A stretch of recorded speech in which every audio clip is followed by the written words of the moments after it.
فقہا کے فتوا کا بہت ضروری ہے کہ جو ہمارے فقہا نے فتوا دیا ہے کہ بھئی دوسروں کے مقدسات کی توہین نہ کریں، یعنی یہ نہیں ہے کہ اپنا عقیدہ چھوڑ دیں، کمپرومائز کرنے کے لیے نہیں کہا گیا۔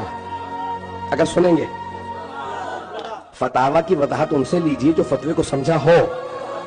ہمارے ہاں جو ہے وہ فتویٰ لینے کے بعد ہمارے بہت سے افراد سمجھتے ہیں میں نے سوشل میڈیا پہ جہاد شروع کر دیا اور وہ فوراً جہاد فی سبیل اللہ میں نہ جانے کس کس کی توہین کرنے لگتے ہیں۔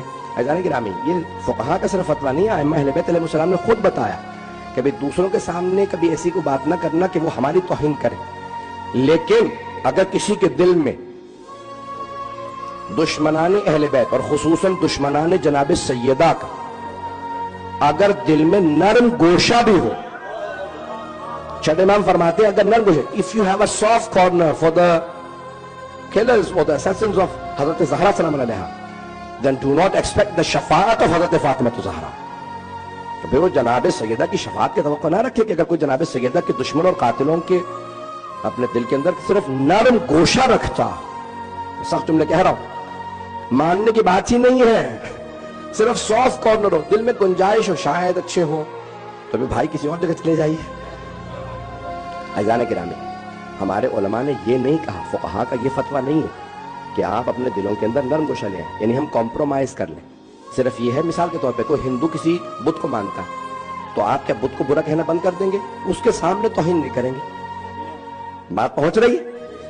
پتہ نہیں لوگ ہیں یعنی ایسا ہی ہے یا کچھ اور آپ نے سمجھا؟ چاہے تو بے شک سوال کر لیجئے، میں اور وضاحت کر دوں۔ تو عزیزان گرامی، یہ ہے کہ دوسروں کے سامنے ہم حضرت عیسیٰ کو اللہ کا بیٹا نہیں مانتے، ایسا ہے یا نہیں؟ ہم ایک ایسے ملک میں رہ رہے ہیں، بہت سے ایسے ممالک میں رہ رہے ہیں جہاں پہ وہ لوگ اللہ کا بیٹا مانتے ہیں، وہ کہتے ہیں نہیں عیسیٰ ابن اللہ سن آف گاڈ ہے، ہم ان کے سامنے نہیں کہتے، لیکن یہ نہیں ہے کہ ہم اپنے دل میں کہیں کہ ہاں ہوں گے، نہیں، ہمیں واضح ہے کہ حضرت عیسیٰ اللہ کے بیٹے نہیں ہیں، بندے اور رسول ہیں۔ عزیزان گرامی، اسی طرح سے باقی اپنے تمام مسلمان بھائیوں کے سامنے دل آزاری نہیں کرتے، لیکن ہمارے دل میں واضح آل محمد حق ہے۔ جو مقابلے میں آیا، جس نے مخالفت کی، جس نے ان کا حق چھینا، وہ جہنمی ہے۔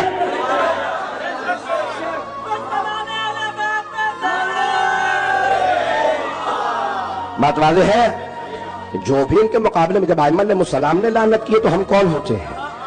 عزیزان گرامی، زیارت عاشورہ دیکھیں، زیارت وارثہ دیکھیں، تمام زیارات کے اندر الفاظ موجود ہیں، اور ہمارے بھی بہت سے افراد مشورے دے رہے تھے، مولانا ہاں یہ تبرہ ہمارے فقہا کا فتویٰ آ گیا، زیارات بدل دیتے ہیں، ان میں سے زیارت میں سے تبرہ کے جملے نکال دیجئے۔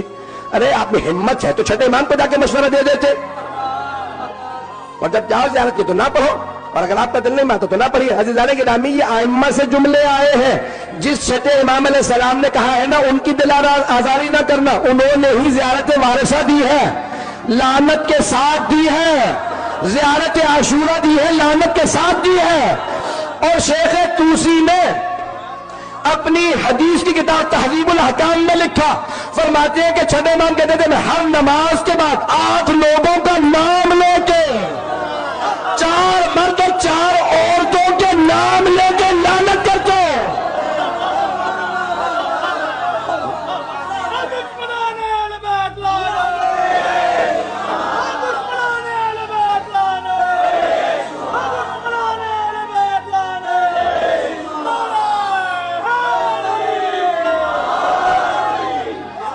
بات واضح ہے؟ اگر کوئی سمجھنا چاہتا ہے تو کہاں سے آیا یہ سارا نظام؟ یہ قرآن کریم نے دیا ہے۔ قرآن میں جگہ جگہ اچھوں کی تعریف کی گئی ہے، اللہ نے صرف جھوٹوں پہ نہیں ظالموں پہ لعنت دی ہے۔ قرآن کریم نے لعنت اللہ علی القوم الظالمین، یہ قرآن سے ہے جو ہر مجلس کے آخر میں پڑھا جاتا ہے، یہ قرآن نے کہا ہے۔ توجہ ہو، آئیے ذرا تولا تبرہ کی دونوں آیات پیش کر دو۔ سورہ احزاب 33واں سورہ ہے، توجہ، اس کی آیت ہے، آپ نے ایک آیت سن رکھی ہوگی، وہ ہے تولا کی آیت، ان اللہ وملائکتہ یصلون علی النبی یا ایھا الذین آمنوا صلوا علیہ وسلموا تسلیما۔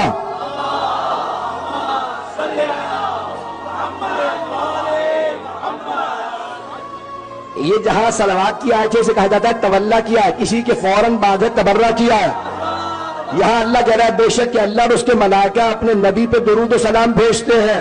ان اللہ و ملائکتہ، اگلی آیت میں کہتے ہیں ان الذین یؤذون اللہ ورسولہ، وہ لوگ جو اذیت کرتے ہیں اللہ اور اللہ کے رسول کو، لعنہم اللہ فی الدنیا والآخرہ، دنیا میں بھی، صرف آخرت میں نہیں، دنیا میں بھی آخرت میں بھی اللہ ان پہ لعنت کرتا ہے، وَأَعَدَّ لَهُمْ عَذَابًا عَلِيمًا، اور ان کے لیے سخت ترین عذاب رکھا۔